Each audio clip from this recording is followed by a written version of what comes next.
All right, welcome everyone. This is our second Crane webinar, so thank you all for taking your time to join us today. Just a quick note on some logistics.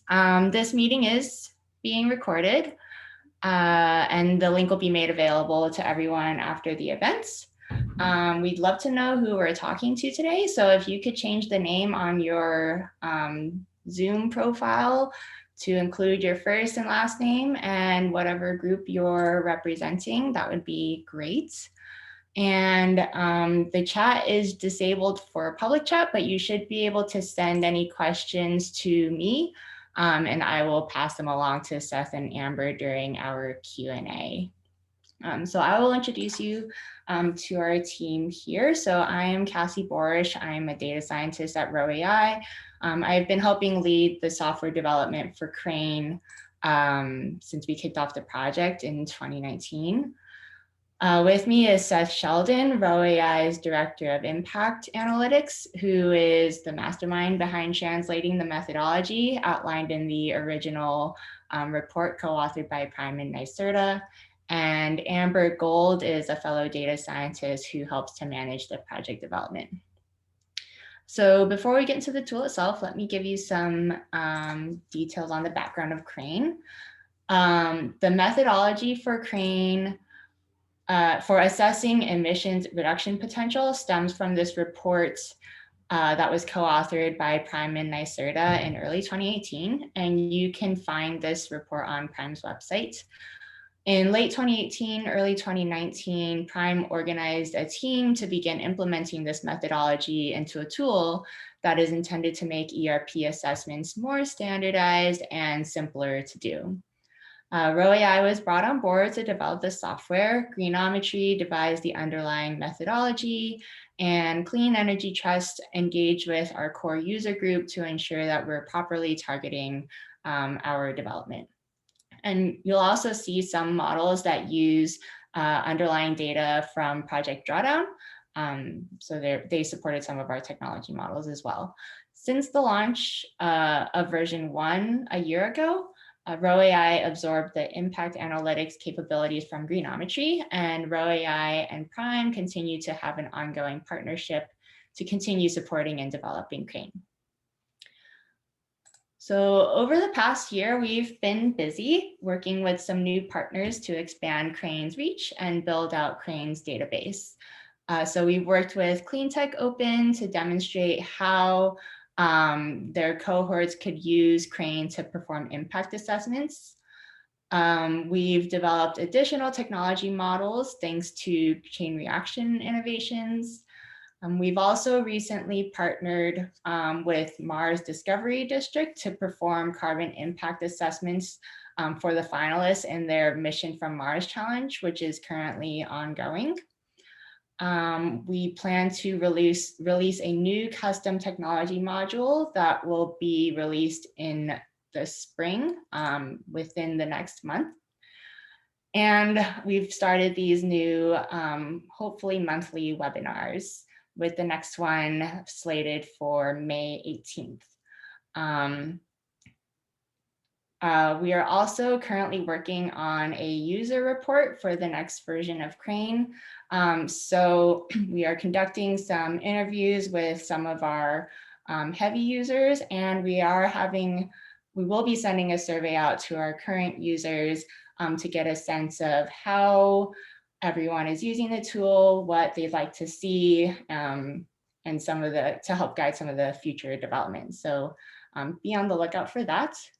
And also in the last month, Prime Coalition has released their inaugural climate impact audit, and that's now public. All right. Some ways that you can engage with us if you're looking for help on the Crane tool, or want some more specific work related to your own mission. We can help users put together custom technology models. For larger firms, we also provide training and guidance on assembling Crane models and reports.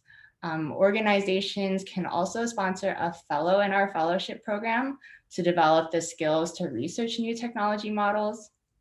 Rho AI also does custom software integrations with Crane, and we can help with research of data-driven analytical approaches to build the next generation of to climate impact accounting and emerging technologies. And we're also actively seeking technical and financial partnerships to help build the next generation of Crane-enabled tools. And with that, I will let Seth go through the walkthrough of the main Crane tool. Awesome. Thanks, Cassie. Okay, so I'm just going to quickly share my screen.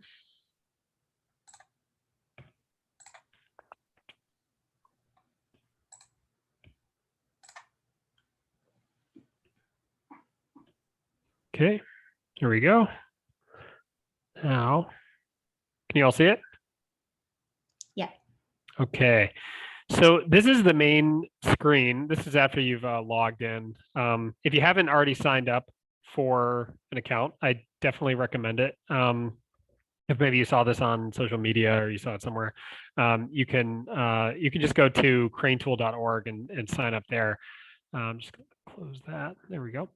So today I'm just going to focus on, how you use the basics of using, really just the basics of using Crane, kind of how you navigate it, and really how you run an analysis.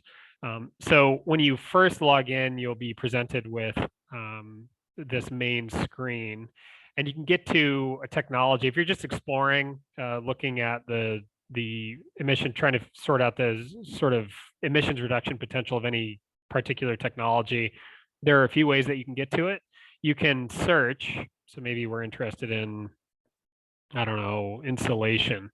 You see what comes up here: building insulation, thermal insulation. You can also, if there's a specific type of manufacturing, say you're interested in, or materials, or maybe you're interested in electricity, you just click on one of these categories. These are pretty useful. You can scroll through these to see what technologies we have in the database. Any one of these you can spin up and then run an analysis.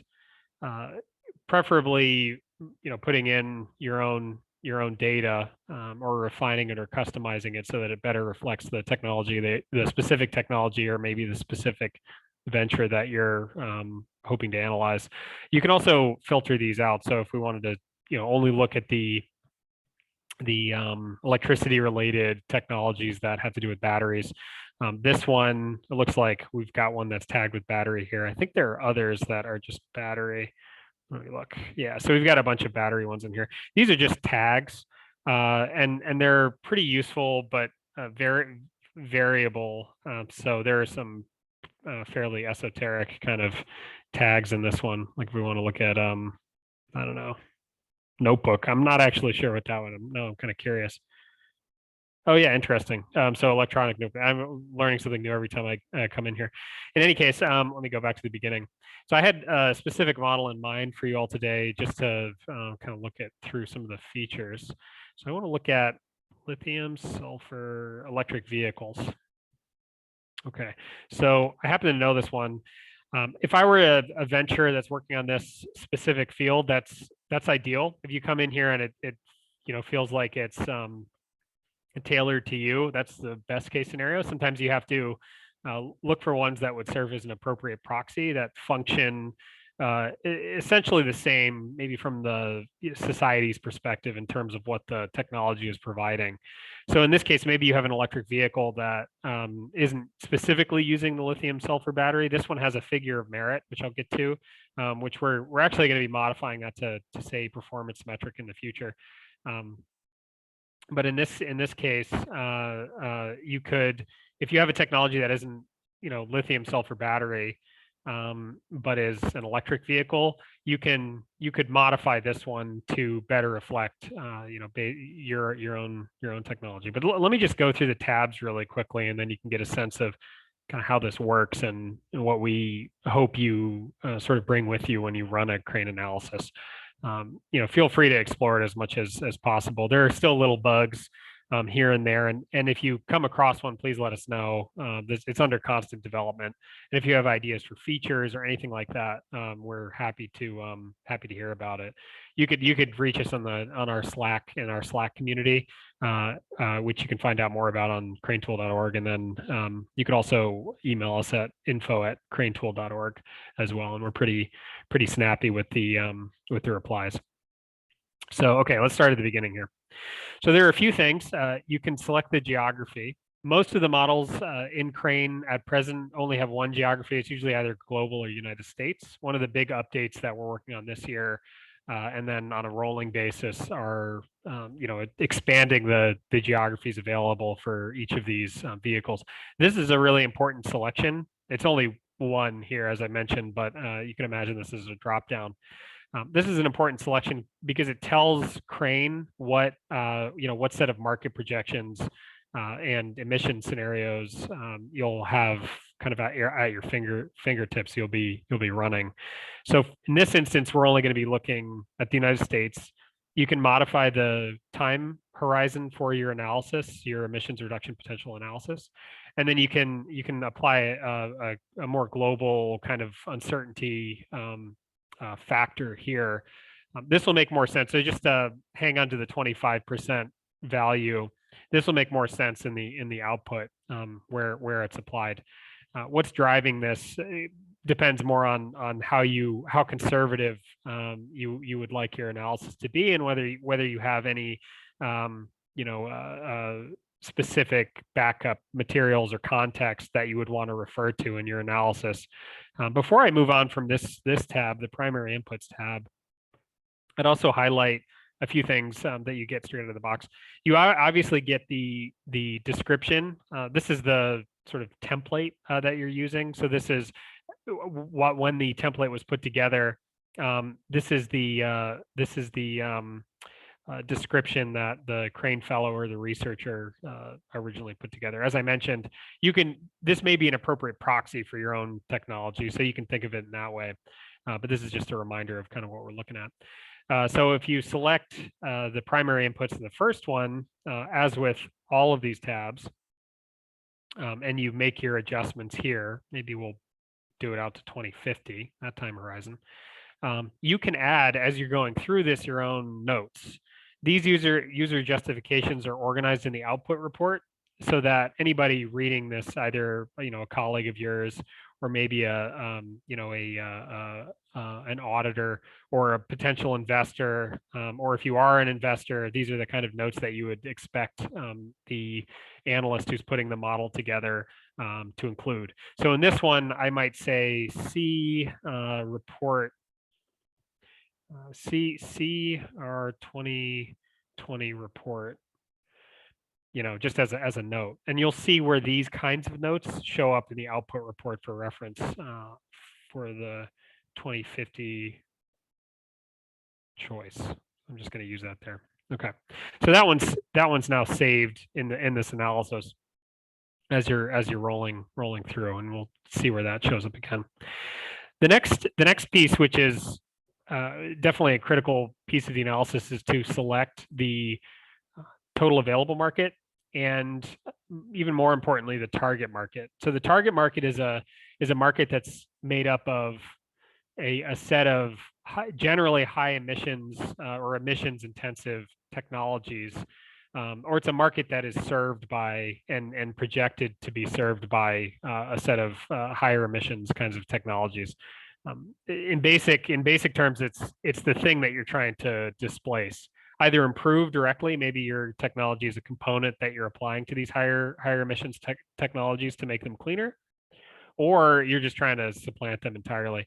In this case, we're looking at a total available market, which gives more context for the size of the target market, as well as the overall market scaling through time. So it's through time, as you'll see, and then you want to select the target market. As with geography, this one generally only has one drop down. Occasionally, you'll have multiple target markets that you can select from. But this is something that we're modifying and improving as time goes on. But this gives a pretty good baseline at the outset. So we're going to look at, in this instance, we're just going to be looking at total light duty vehicles, vehicle miles traveled. That's our key sort of functional unit that we're going to be considering. So that's the market that you're trying to target here. The next section here, market penetration. This allows you to define just according to your own modeling, and we definitely recommend for any users coming in that they modify this, unless unless you're satisfied with the default S curve, which is really notional, and just almost descriptive in that sense, or if there's a historical analogy that's being referenced for some other technology. Um, if you're satisfied with that, great. You can just click through this, but otherwise we recommend saying entering your own values. So in this instance, I'm going to say 2022. Let's say we're going to start out with a very low market penetration. Lower than that, we'll add that. You can also cut and paste. There is one sort of typo here, which please ignore. It's just a bug that we're fixing this week. Anyway, so you can ignore that value there. This should just be percent of target market. So let's say by 2030, just to keep things simpler, 2040, we're going to hit, I don't know, 20% of the target market. That's pretty massive because we're talking about a 20% market penetration by 2040 for all light duty vehicle miles traveled in the United States. Very ambitious.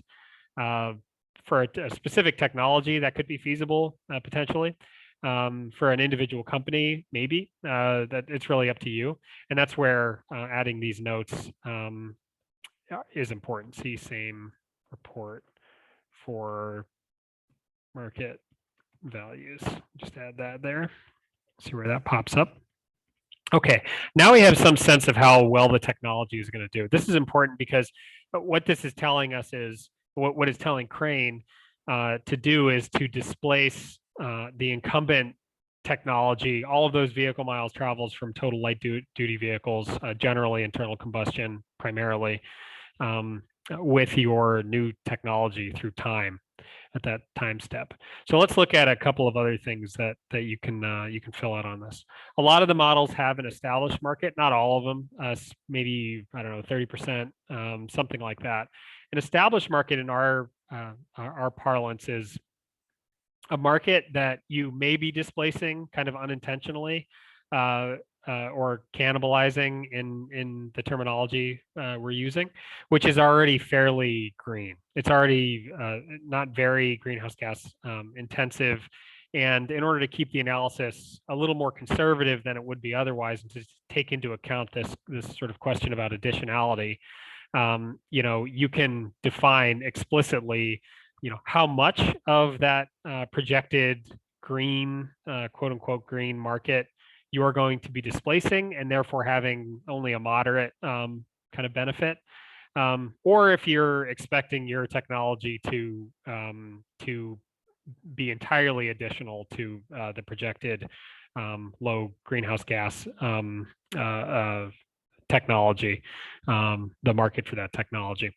So in this instance, we can say, maybe what the value and cannibalization here means is, for every say 1% market uptake here of growth of your technology in the established and target markets, half of that is going to displace, 50% is going to displace this this existing green market, this sort of established market, and then the other half is going to displace the dirtier kind of market.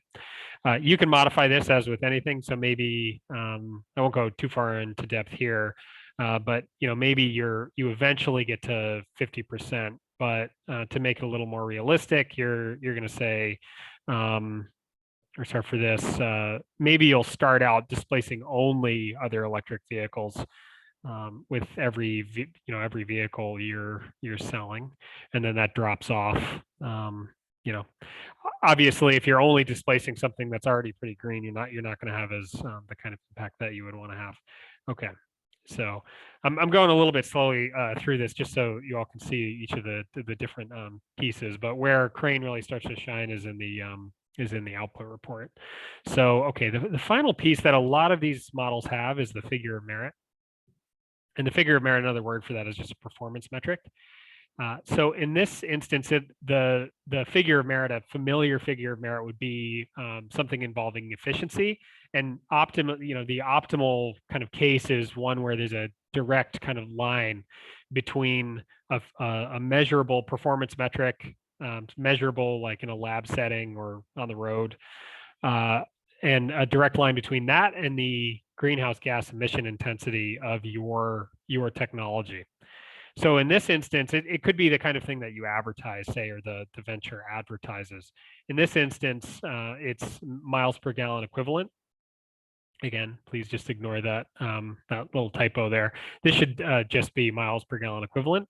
And say your technology is, it's better than 127, maybe it's 150. And you can have that change through time. Maybe there are performance you expect it to get better through time for one reason or another. You can just add that here. So I'll do that really quickly here. So let's say 2050, just add 1 point, and it's 150, not bad. Okay, and so you can see we'll interpolate the values for you based on what you're putting in. Oh, I should also point out one thing. Anywhere you see fit method, all this is really doing, I'll try to demonstrate this really quickly. So let's say you start out at 100. Okay, so the fit method being used here is linear. You can select from a few different ones. So maybe it's exponential. You can see the slight change in the curve. We'll apply a fit method just to fill out the points between the values that you plug in here, just to make it easier. I think we also have point to point. So that one's pretty much a straight line as well. So feel free to play around with that as you're putting this together to better represent your technology. And then with that, I think we could just run the report and see what we get. Okay, so I made quite a few modifications. So running through this, there are a few things I would just highlight really, just highlight quickly here. You've got you'll see a couple of tabs: Erp Values, which gives you the overview and the results, and then Calculation References, which gives you a detailed walkthrough of how the calculation is performed for a single year in this instance, and anytime you run Crane, it's going to give you how the calculation was done using the raw data as well as your assumptions for the final year of the analysis. So it's just 1 year of the analysis, and in order to get the cumulative effect, you would be applying this exact calculation across all of the years. So obviously with different data inputs. I'll get a little farther into that in a moment. So let me just highlight this other stuff. So Erp values, this is the main screen where you get most of your results. You've got quite a few assumptions in here, which are baked into the analysis in a sense. Things that you get just kind of for free. You don't have to change anything. These are going to show up every time. They'll point to the specific future, the scenario for the market and emissions for the analysis that's being referred to. This might be an IEA ETP scenario. It might be EIA. It might be something totally different. But that's referred to here. You could also see things that you have changed, like the scope of the analysis in terms of geography and timeline. There are also a few other things that are underlined here, actually literally underlined in this case. So we made a number of modifications to this model. It will underline and say whether it's been modified from the defaults by the user or if it hasn't been. And that's all, just in this right at the top here. And the reason for that is it's consistent. The reason that we even mention that is it's consistent with our basic principle around transparency for everybody using the model. Just so you can kind of quickly home in on changes that have been made that could be totally legit, may need to be justified, probably need to be justified, and which, if done with a more nefarious intent, would fall into the category of gaming. So we're trying to prevent gaming of these models as much as possible. And this is one of the ways we do it. We just flag it anytime these sort of key assumptions are changed. I'll also highlight here the user justifications. These are the little notes that I took as I was going through. Ideally, these would point to a study or even a file if you wanted to share that, a link to a file here, so that as somebody's going through this, they can see for each section some relevant material that you would want to make sure that they provide. Anything that you're putting into Crane as you're running through these analysis, I should also mention, this is confidential to you. So you can share or not share the file just as with anything else. So any inputs in this aren't shared with the wider Crane community. It's only the approved templates and then draft templates which have explicitly been shared with everybody at the based on the choice of the person putting together that are ever shared. So you don't have to worry about that. But if you have any more questions about confidentiality and how we handle that info, please shoot us a question or check out the FAQ. Actually, while I'm on that subject, there is info on the side here. So you can go to the FAQ, you can go to a glossary, you can find a technology. There's more info over here you can check out. So definitely hit that icon when you want. Okay, so just rolling through this a little bit more, just to give you a sense of the major sections. There's the presentation of the ERP, how it was calculated over time. The blue line here is what the ERP, the emissions reduction potential, would have been on an annual time step if you hadn't made any changes to the model. We made quite a few changes to it. So our ERP here, annual ERP, is pretty different. You've got the upper bound and the lower bound. The upper and lower bounds are derived from that uncertainty value, the 25% that we talked about before, being applied to two specific inputs, which I'll talk about here in a second with the uncertainty down below. You can also flip over to the cumulative if you want to see the cumulative impact, how that's looking through time. And the units here are, of course, million metric tons CO2 equivalent. There are also some handy little question marks here as you can click on and find more about them. So rolling through these sections, that uncertainty value, the 25%, because there was a performance metric, the 25% upper and lower, that's applied to the performance metric, so the miles per gallon, and it's also applied to the market penetration assumptions. So the way that I usually describe this is, worst case scenario, your technology has a higher greenhouse gas emission intensity because your miles per gallon, your performance metric, was lower, and it doesn't sell as well. It doesn't displace as much. So in the worst case scenario, it's 92 for year 2050. And then, you can also look at the cumulative in the same year. Best case scenario, it's even cleaner than you thought. So it has a lower greenhouse gas emission intensity, and it sells a lot better. So that's based on your choice of uncertainty there. In the future, we're going to have a more sort of refined method of applying uncertainty, more at the input variable level. But at the moment, you can use this uncertainty to apply that global uncertainty variable to get a sense of the bounds here. There's also a sensitivity chart, which varies individual key inputs and gives you a sense of how that affects the annual ERP or the cumulative, depending. So that's a handy thing to have as well. And then scrolling just down to the bottom here, there are a couple of things that I'd highlight. So this market sizes chart gives you a sense of the scale of the markets, as well as how your new technology is penetrating into the incumbent high greenhouse gas emission technology market. That's your target market. And how it has displaced, in this case, it's completely displaced the incumbent low greenhouse gas emissions technology that was serving the established market. So this green line, the way to look at this is this green area here is the growth of your new technology in the wider market. And then if you look at all technologies, you can get a sense of just how big the target market is, this blue line, relative to the total TAM in terms of vehicle miles traveled. So there's that one. Another handy thing here, just to check, especially if you're doing your kind of sanity check, to make sure that to see what assumptions around greenhouse gas emission intensities that are expected to change over time, you can check that pretty quickly using this. And you can also see how your new technology has improved over time.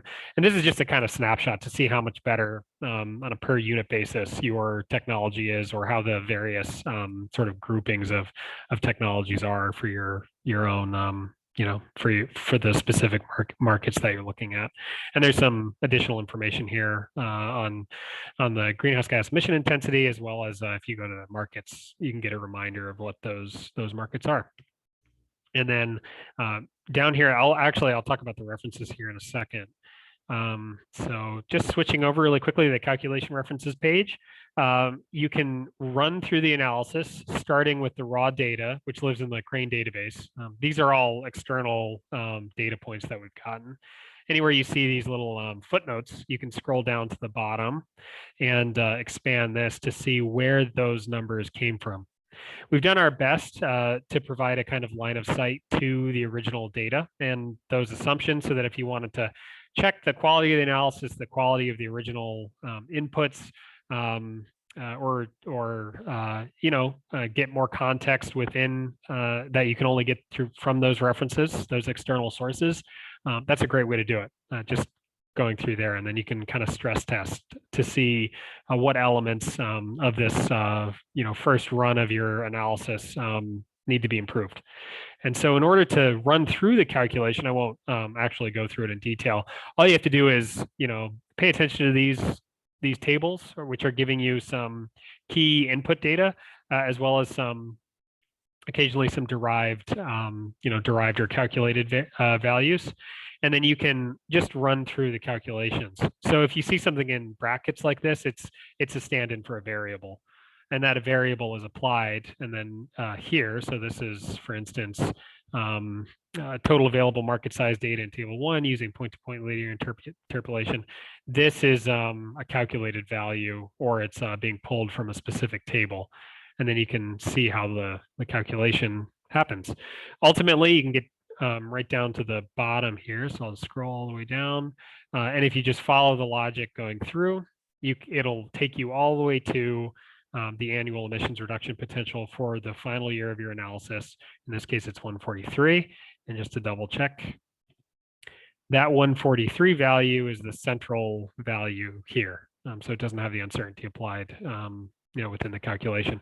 So that gives you a step-by-step. If you really want a fundamental understanding of how the accounting is happening within Crane, that's a good way to do it. So I'll just wrap up by saying you have a few different ways of saving your analysis and all your inputs and your assumptions and all that. You can save the solution and give it a title, and that'll save it to your profile for your use.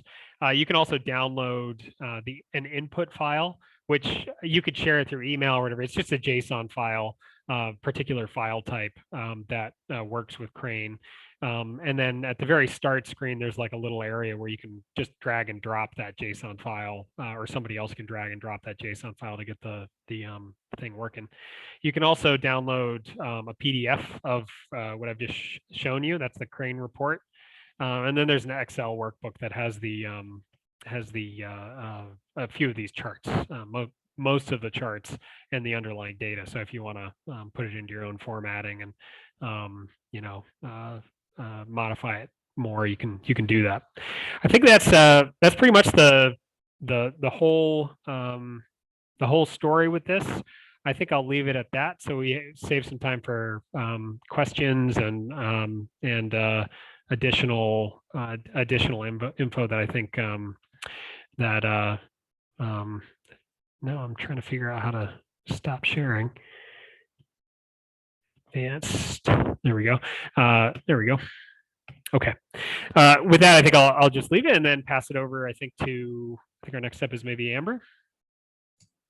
All right, great. Yeah, I will take over. Let me share my screen. Thank you so much. All right, you guys got my screen? Perfect. Okay. So as both Cassie and Seth alluded to, we have been hard at work on some new development that we are calling the custom technology module. So this module will allow users to build their own custom technology models that can then be used in the Crane application. So this is really great if you go into the application and you can't find your technology represented, or if you do find your technology, but maybe you want to change or update the geography or the projection scenario, or maybe the greenhouse gas intensity of the technology. So this is going to allow users to go one step deeper and really change any of the underlying data for these models. So I'm going to do, this is just going to be a super quick teaser, but the next webinar that we do, which I believe is on May 18th, will be a full demo. Right now, this is still in beta. So we're doing some testing and bug fixes. So bear with us if you guys notice any bugs. But you will be able to navigate to the custom technology module here by clicking this view technologies. Then we've got, you'll have a list of your technologies here that you have access to. Since I'm an admin, I can see them all here. And then here are all of the Crane verified technologies that have gone through our Crane verification process, which is a review process that we can provide additional details on. So to create a new technology module, you'll have a couple different options. You can either click this create new here, and this is going to spin up an entirely new empty template that you will be able to fill out all of the different fields. And we've provided a lot of descriptions and instructions that really should help walk you through what you need to do for each field. But for this, instead, I am going to clone a technology so that you can see some of the existing data. So if you go to the search technologies, you can see what existing models are currently in Crane. So we'll go ahead and use the same one that Seth just demoed. So if you click this duplicate technology, that's going to clone the existing technology model, and then that will pre-populate the model with all of that existing data. And then you can go through and just edit and tweak whatever it is that you would like to do. And then I'm not going to go in too depth here, but we've provided some cool features. We've got areas to put in any references and notes that you have. We've included a section so that you can upload any background notes. And this is going to be really helpful because one of the goals of Crane is really to provide that line of sight all the way from the raw data that you're getting from hopefully peer-reviewed or cited sources, all the way to the end resulting numbers. And then you can change the geography, and then you can go through each of these markets and update any of this information. We've also provided a cool feature here where you can search for existing markets. So let's say, for example, if we're looking for some sort of electricity, let's see.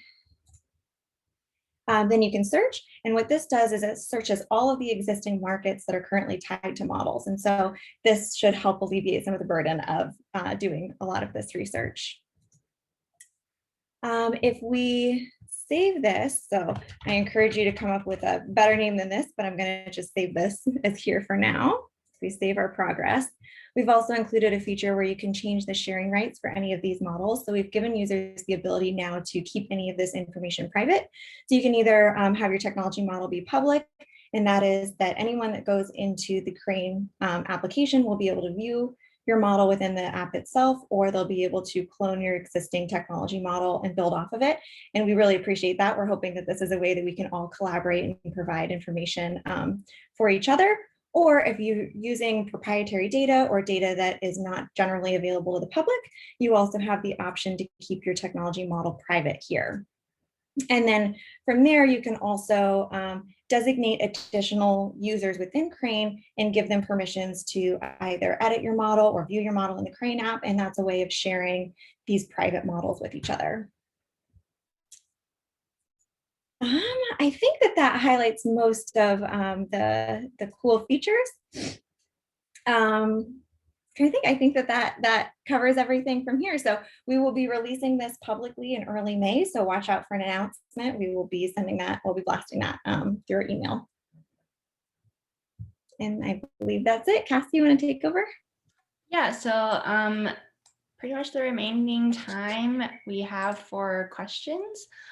So if you have a question, you can put them into the chat to me, and I'll be moderating.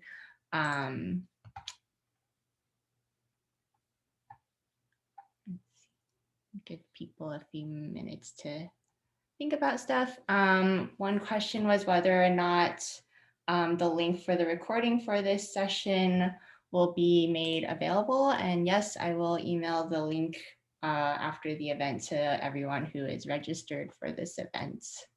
We got, Cassie, we got one question about, yeah, this is a really good one. So there's sort of question about what is, like, how do we know what the average incumbent technology is, or the set of incumbents, either the high greenhouse gas emission ones, which I put in sort of quotes, or the low, sort of low greenhouse gas intensity, the greener incumbent and incumbents in the established market? That's a great question. Generally, it's, instead of knowing precisely what the technologies are, we'll be looking at the emissions associated with service to the sector. In some cases, you have really good resolution stuff. Info, for instance, from the EIA, their transportation data is great, and so we can look at specific segments of the market down to the a pretty good detail for the technologies that are providing transportation to people, or whatever the units are. In other instances, we don't have the same degree of resolution to what the individual technologies are. So an example I would give is, in the IEA data, there's information on emissions associated with steel production.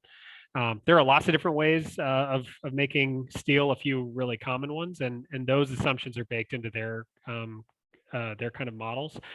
So we're in this sense, Crane is top down, because we're looking at what the emissions are, and we assume that the greenhouse gas emission intensity from those projections is a reflection of what the sort of groups of technologies are, whatever the technologies may be. So that there's a sort of answer there. And sometimes if there's IEA, just point to the IEA again. Sometimes you'll have good information projections that already include clean technologies like wind and solar. Those are classic. They're sort of classic established markets, because we've gone far enough along to where solar as a category is conventional, and there are ways of improving it. So we don't want to overestimate or underestimate the value of our technology. And so that's one way of getting at that kind of additionality. It's a simplification for sure, but it functions pretty well. We found it to function pretty well for the this sort of first order kind of analysis. So that's kind of how we get that. That's probably 90% of the time. In other cases, there's it's such a specific technology type where there's only one or two ways that the market could be served, that we might rely on a paper that talks about the technology, or we might just point to the one data point we have and also flag it as being a little sketchier because there are so few studies on it. I did several years ago, I was looking at some life cycle studies on wine, like of all things, and looking at these papers on like grape, vineyards and all of this. And so sometimes if you're looking at a whole sector and you don't have good information across the sector, you have to start from the bottom and then make your inferences going up. So that's another thing that happens occasionally, but ideally you'd be able to follow from the references down through to that final, to where those assumptions are, so long as they've been documented in the original references. All right, I will let probably Amber answer this one, and Seth, feel free to chime in. The question is, I'm really looking forward to the new release and curious if you'll be demoing some of the existing and planned features for some of the teased premium content around including data on startups in different verticals and working on different techs. Yeah, I think we'll definitely be doing some different demos. Some of that will be through the webinar. We're also going to be putting together one or multiple tutorial videos that will walk through the entire process and go through all of that information. So yeah, but it should be coming soon. I guess, Seth, do you have anything else to add to that? Yeah, it's all, I mean, we really want, for any of the modules that we're putting together, we really want them to work right out of the gate. But everything's always under development. And yeah, so I think as soon as we can, that's probably the. Yeah, and we're also looking, that's one of the goals of the user report that we're going to be working on, is we would really love feedback on what is going to be most useful in terms of future development, even outside of the custom technology module. So as we get more information on that, we'll be publishing that through different sources.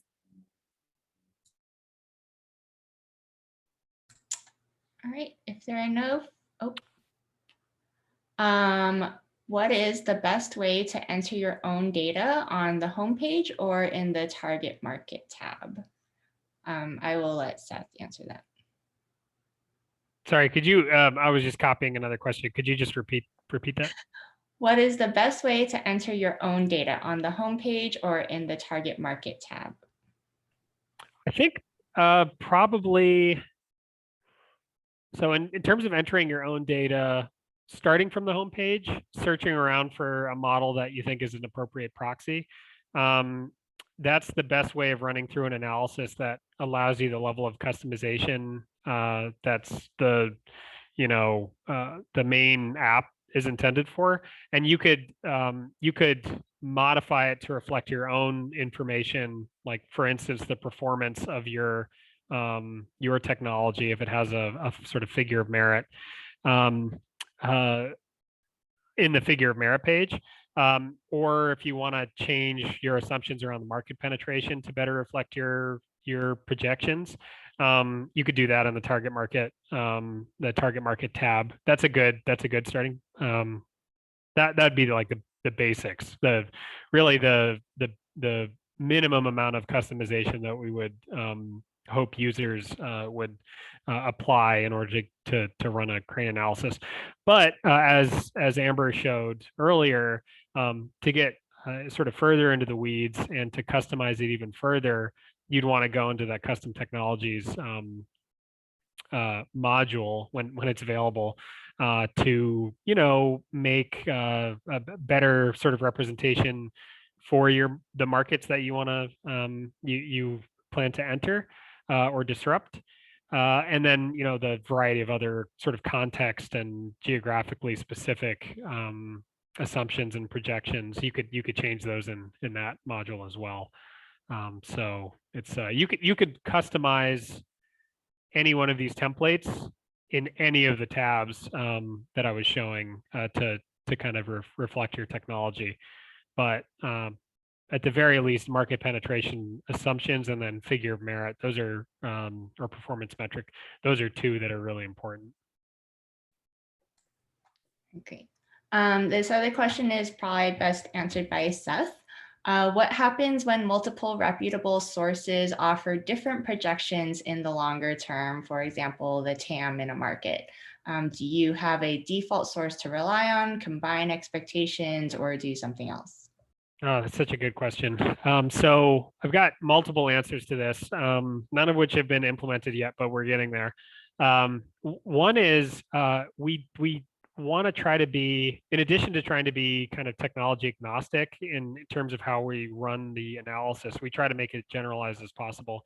In addition to being agnostic around that, we're also trying to be agnostic around the scenarios, the sort of believability of any of the kind of probable futures that we might see. Something that we've learned through developing Crane and is, it's constantly being reinforced that nobody can predict the future. So any of the scenarios seem equally likely, and the uncertainty kind of explodes the farther out you get. So a lot of our focus has been on creating a shared understanding by the users, so that if you were to run an analysis with 3 different futures, say all of them coming from the IEA as a reputable source, then it would be a discussion and with the Crane output as a starting point about which of those scenarios is most appropriate to your to your case based on what your analysts say and what they believe. As much as possible, we want the Crane output and the Crane analysis to provide a kind of streamlined way of picking apart the analysis, to figure out where the weaknesses are for your own purposes, and then to kind of improve from there. We try not to hide any of the math, and that's where the background, the upload of the Excel file that Amber had mentioned in the custom technology module, that it'll be important too. We don't really have a hierarchy. And this is the other point I want to make on this is we don't really have a hierarchy precisely. We have some minimum standards for the quality of the inputs, starting from peer-reviewed literature and these larger data sets that are provided by nonprofits and provided by government agencies and all that. That's high standard. And then occasionally we'll get to a point where the only data that are out there that we can find is coming from an industry report that may be a little too optimistic about the future of whatever the technology is. We document that and we say it as kind of any other reference. One thing that we want to consider in the future, and this was actually something I noticed, I think something that maybe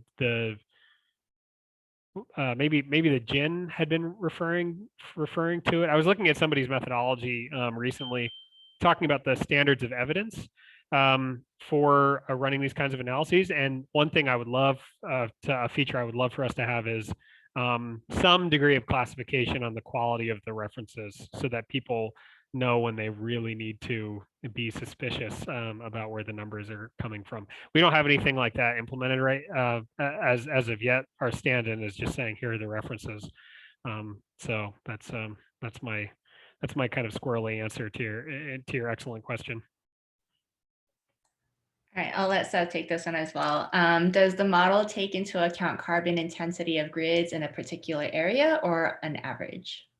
Yeah, so it depends on the model. For most of the electricity ones, it'll be referencing so it really depends on the model.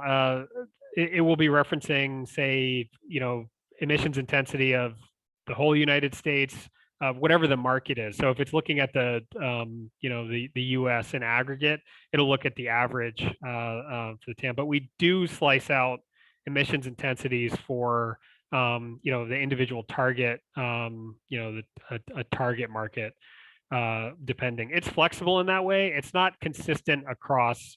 There aren't the same set of assumptions for every technology module. So you will want to explore that and that sort of level of detail. If you wanted to make it more regionally appropriate, maybe you're looking at like ERCOT or something, probably not at the point of the hourly sort of time step. You could model that probably if you wanted to in Crane, without getting too far in the weeds on that. The custom technology module is where you would be applying that assumption.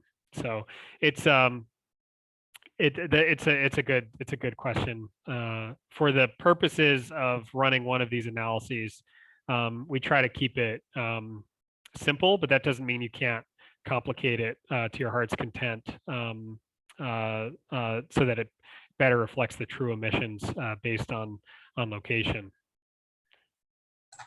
As a follow-on to that, are grid emissions factors assumed to decline over the years?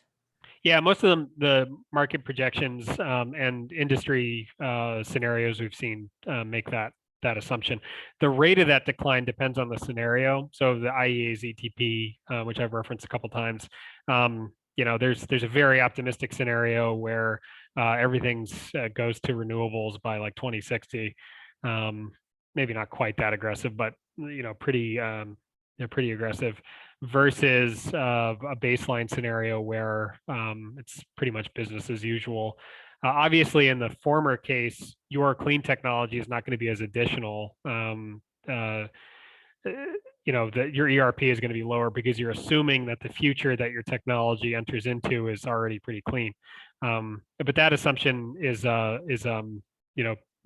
presented in the list of assumptions. What scenario has been used. For the most part, one other thing I'll say on this is, for the most part, those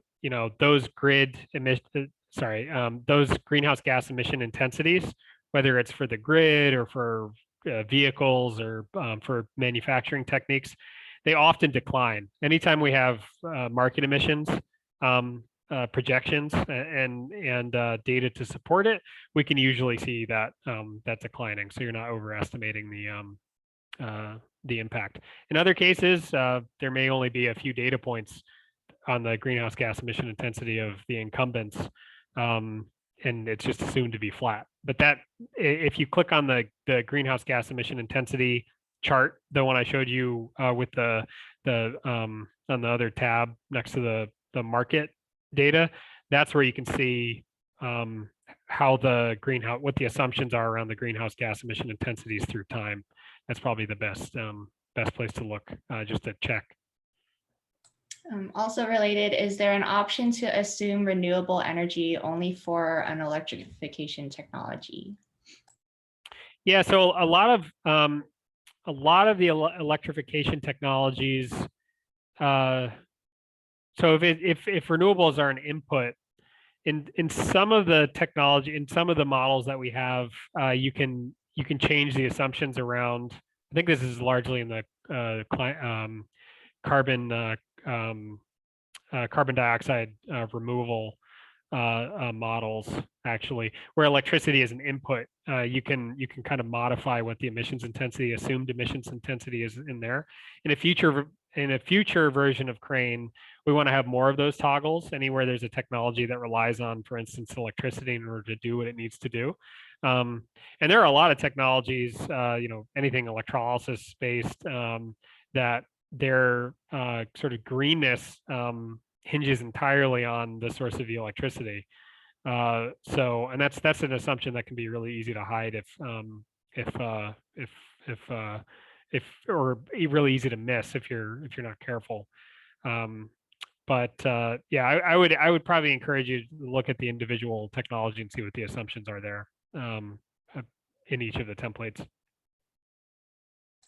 Right, and I think this will be the last question.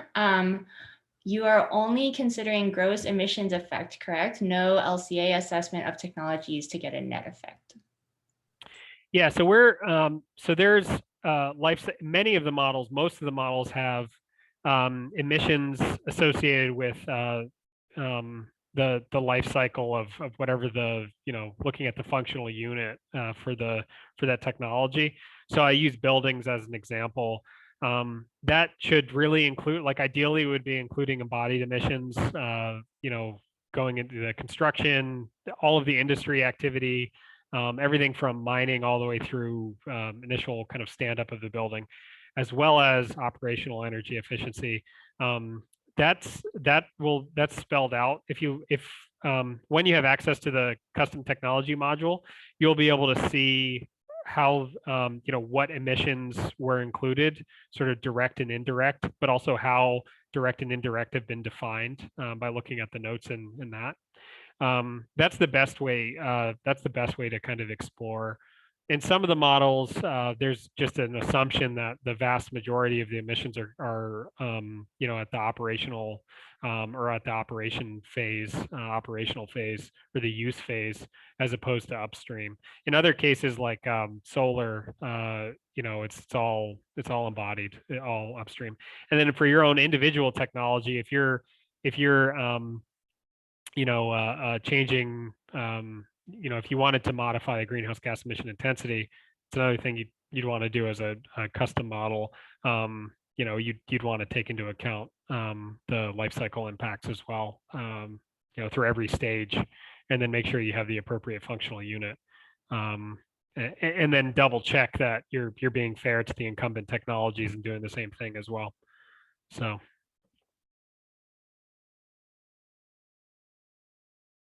Okay, great. So just a couple last notes as we close. So as we've mentioned, our next webinar will be a more in-depth walkthrough of the custom tech module, as it will be released by that point. And that will be on May 18th at the same time. And then if you have any further questions, feel free to email us at info@cranetool.org. We also have a Slack community, which you can access through our website, cranetool.org. If you scroll all the way to the bottom, you can enter your email to get an invite, and you can ask any questions there as well.